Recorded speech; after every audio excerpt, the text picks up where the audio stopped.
Salve, salve, bom dia, começando mais uma live nesta sexta-feira de feriado, 19 de abril, nossa live número 103 e vamos avançando, como sempre, com o nosso querido livro Ego is the Enemy, nossa sexta temporada de lives. Este é o sexto livro no qual a gente faz as lives diárias, certo? Ego é o inimigo. Como podemos vencer o nosso maior oponente? Como podemos vencer a luta contra o nosso maior oponente, que é o ego? Estamos avançando aqui na parte de sucesso.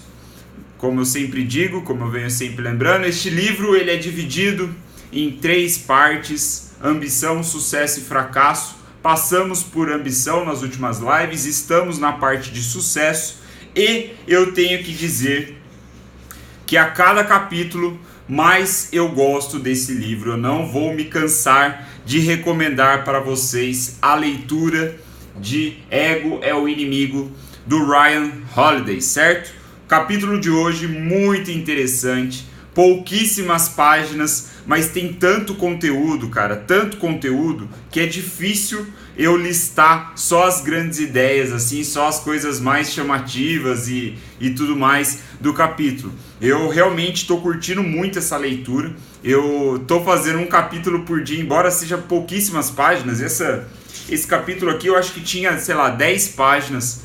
Muito rápida a leitura, mas muito gostosa, né? Assim, tipo, embora seja um capítulo curto, tem muito conteúdo, tem muitas referências, é muito interessante. Então, sem mais delongas, vamos ao capítulo de hoje, que é sobre, obviamente, o contexto do ego. Quando nós atingimos determinado sucesso, quando conquistamos alguma coisa na nossa vida, seja no âmbito profissional, seja no âmbito pessoal.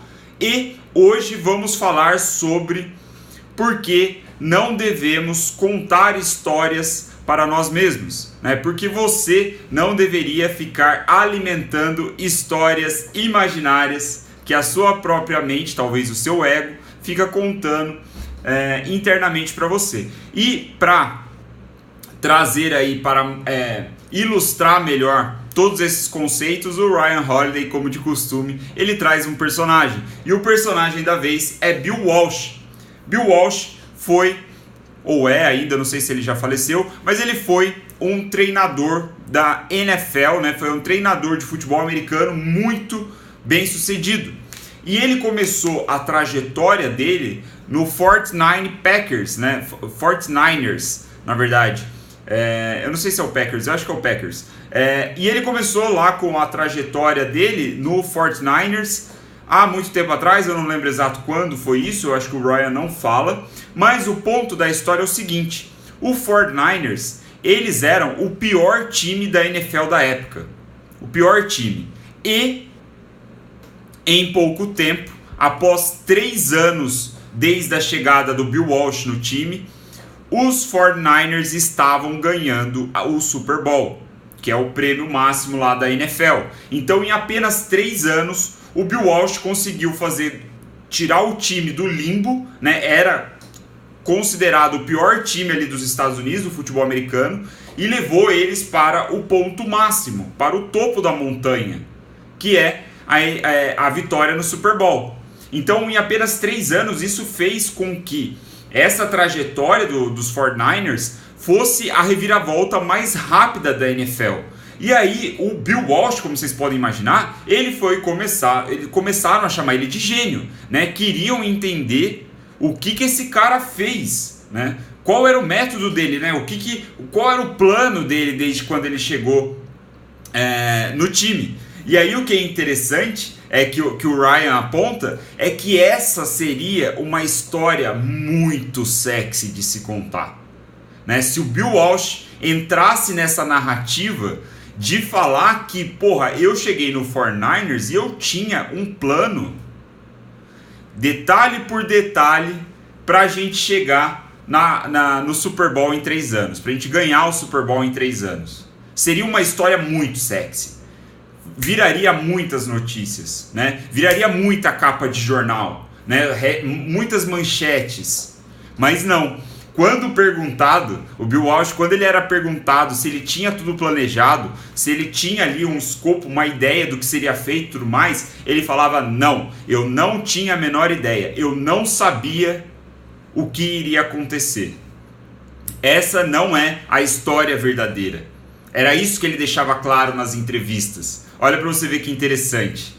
Então ele não se deixou levar pela história sexy. Ele não deixava o ego dele contar essa história sexy para si mesmo em primeiro lugar. E qual era a história verdadeira? Que é muito interessante, vejam vocês. Ele falava que nem a vitória por si ele esperava. Porra, ele pegou o pior time da NFL. O pior. Então a vitória, esperar por uma vitória, planejar uma vitória, né? Falar assim, não, vamos fazer exatamente isso que a gente vai ganhar do time tal, nem isso ele se dava ao luxo. Essa era uma ambição muito grande para ele. Porque ele estava comandando o pior time. Então, o pior time mal vencia, né? Ele fala que eu acho que de, 20 e tantos jogos na temporada, eles ganhavam 2. Né? Ridículo. Então a vitória já era ter uma ambição muito grande. Sendo assim, o que fez com que ele conseguisse galgar aí, né, chegasse em 3 anos a tal da vitória da NFL, né, a vitória do Super Bowl? O que fez então? Né? Porque deve ter alguma explicação. O que aconteceu foi que a única coisa que ele esperava da sua equipe, dos atletas, dos treinadores, preparadores físicos, enfim, todo o corpo ali, todo o plantel, né, toda a equipe dele, era que essas pessoas seguissem o que ele chamou de padrão de desempenho. Padrão de desempenho. Ele criou isso. Esse padrão de desempenho, né, é o Standard of Performance. Agora eu não lembro. É o padrão de desempenho. Não lembro como chamava, como ele colocou esse nome. Eu traduzi como padrão de desempenho. O que era o padrão do desempenho? O padrão de desempenho era basicamente o que deveria ser feito, quando deveria ser feito, por quem deveria ser feito. E isso envolvia desde os atletas no campo, como também dos atletas nos vestiários. Então, ele começou a colocar uma série de práticas rigorosas, né, com uma disciplina militar, que os atletas, o corpo de equipe inteiro precisava seguir. Então ele fala que, por exemplo, os preparadores físicos, não, os treinadores ali, né, os assistentes dele precisavam usar gravata. Precisava ter a camisa para dentro do calção ou da calça. Né? Os atletas não poderiam xingar, não poderiam falar palavrão. Alô, voltou? Vocês estão me ouvindo? Sim ou não? Deu um probleminha aqui na internet, aparentemente, voltou. Sim ou não? Mandem aí pra mim uma joinha se vocês estiverem me ouvindo, só pra gente não perder o fio, o flow. O Álvaro entrou. Aparentemente tem 9 pessoas online. Vocês estão me ouvindo? Mais gente? Maravilha, vamos então. O padrão de desempenho, pra gente não perder o fio da meada, eu tava falando sobre o padrão de desempenho. O padrão de desempenho era a única coisa na qual o Bill Walsh estava preocupado. Então ele não tinha a ambição de vencer um jogo, porque vencer o jogo era uma ambição muito grande naquele contexto onde o time não vencia porra nenhuma. Então, toda a preocupação dele, toda a energia dele estava nas coisas que eles conseguiriam controlar. Vencer o jogo, vencer um campeonato, inclusive, era muito aquém das coisas na qual eles poderiam controlar. Eles poderiam controlar o que eles fariam, quando eles fariam, quem fariam as coisas. Então, como eu ia dizendo, esse padrão de excelência, esse padrão de desempenho que o Bill Walsh desenvolveu para os 49ers, era coisas comportamentais, era coisas nas quais eles tinham controle. Então, por exemplo, eles tinham controle como eles se vestiriam, eles tinham controle do que seria falado nos vestiários, do que não seria falado, como eu estava falando aqui, que o Ryan apresenta, eles não podiam falar palavrão. Os atletas não poderiam falar palavrão, não poderiam xingar, não poderiam brigar entre si. os assistentes da equipe ali, os treinadores assistentes, eles tinham que estar bem vestidos. Então esse padrão de desempenho que ele criou era a única preocupação dele. Eram os pequenos detalhes, as pequenas coisas, de novo, na qual eles tinham controle. Eles não têm controle, ninguém tem controle sobre a vitória. Nenhum time, nenhuma equipe, em qualquer competição. Mas eles tinham controle quando eles começavam a treinar, quando eles paravam de treinar. Eles tinham controle quanto tempo de descanso cada atleta deveria ter. Então esse padrão de desempenho, essas ações, olha que interessante, é aqui que fica legal que a gente puxa gancho das lives anteriores que a gente vem fazendo, sobre o livro, obviamente. Aqui você vê que o Bill Walsh, ele coloca os dois pés no chão, né? Ele se apoia no fato concreto, nas ações.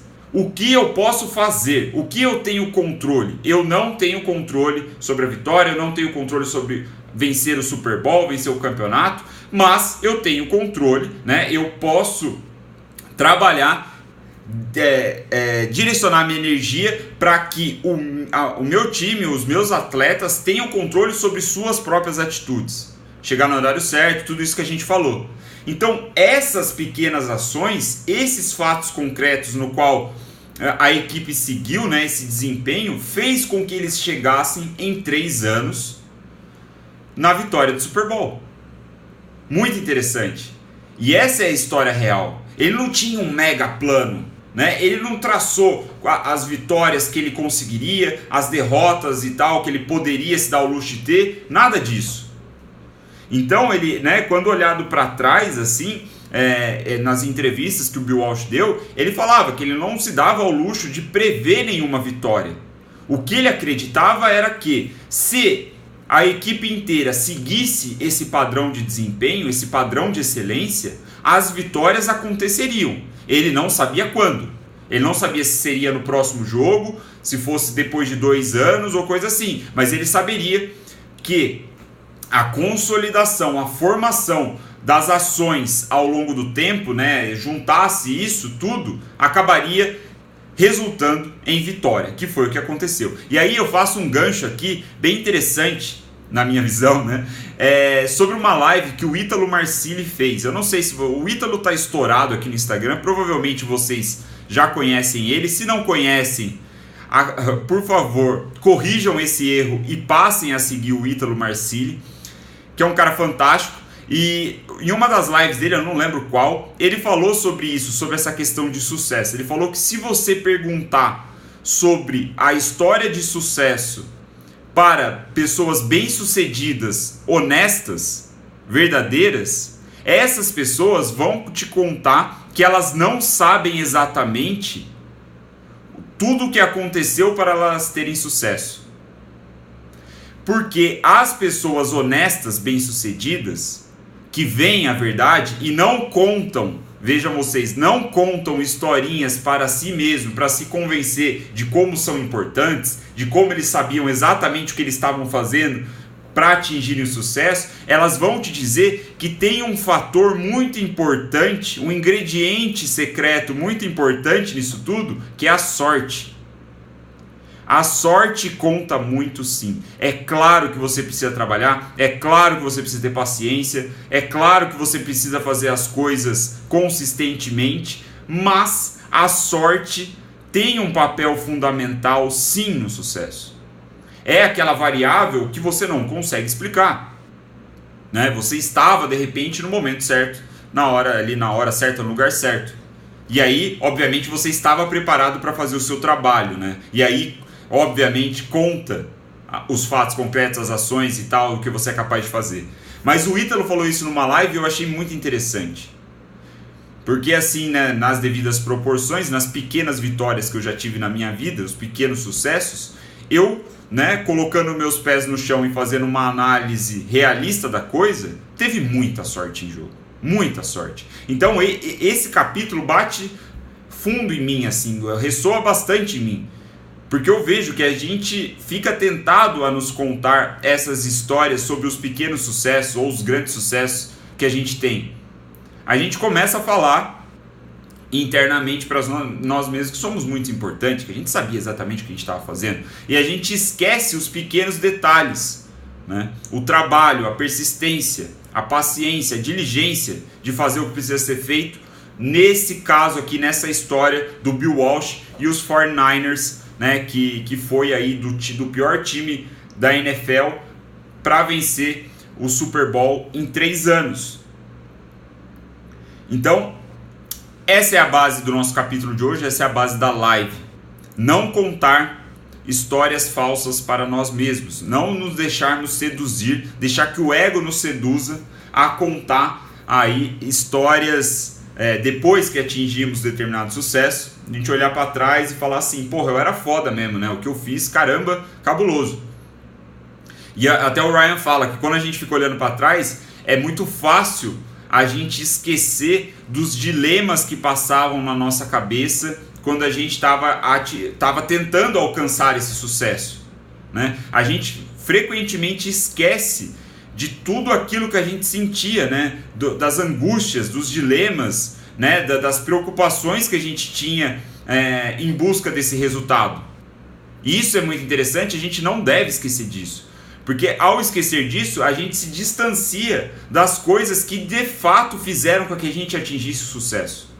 E é isso que o Ryan está tentando expor, é isso que o Bill Walsh quis expor, né, ao longo das entrevistas dele. Ele também traz aqui uma passagem, uma citação do Jeff Bezos, né, o fundador, CEO da Amazon, que fala que, cara, fundar uma empresa, especialmente uma empresa de tecnologia, não tem um momento ahá, né, que eles chamam ahá moment. Não tem um estalo que você fala, caralho, agora vai, entendi. E aí você começa a fazer uma série de ações e é sucesso atrás de sucesso. Essa porra não existe.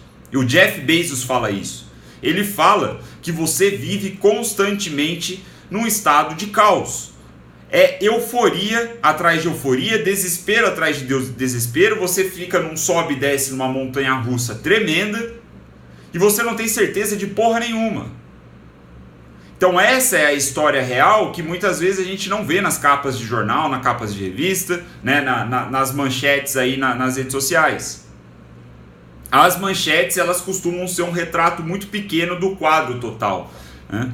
Então esse capítulo, porra, que capítulo foda, velho, muito bom. Apenas 10 páginas, compre esse livro, pelo amor de Deus. Depois aqui que você acompanhar as minhas lives, depois que a gente matar esse livro, compre esse livro e leia esse livro. Tô lendo a versão em inglês, como eu venho falando, mas existe uma versão em português, certo? Então, só pra gente finalizar aqui a nossa live, concluir a história dos 49ers e do Bill Walsh, o que aconteceu? Eles venceram, então, o título da NFL rapidamente, aí em 3 anos, e depois disso, vejam vocês, eles começaram a perder.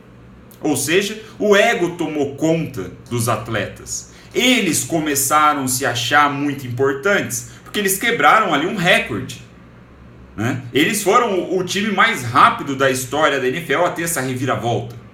Então os atletas, eles começaram a se achar muita coisa. Eles começaram a contar histórias para si mesmo, começaram a acreditar nas histórias que a mídia estava contando sobre eles, sobre o sucesso, sobre a genialidade do treinador e tudo mais. Aí eles começaram a perder. Mas é o que aconteceu. O Bill Walsh ainda estava comandando a equipe. Ele conseguiu resgatar aquele senso de pé no chão, sabe?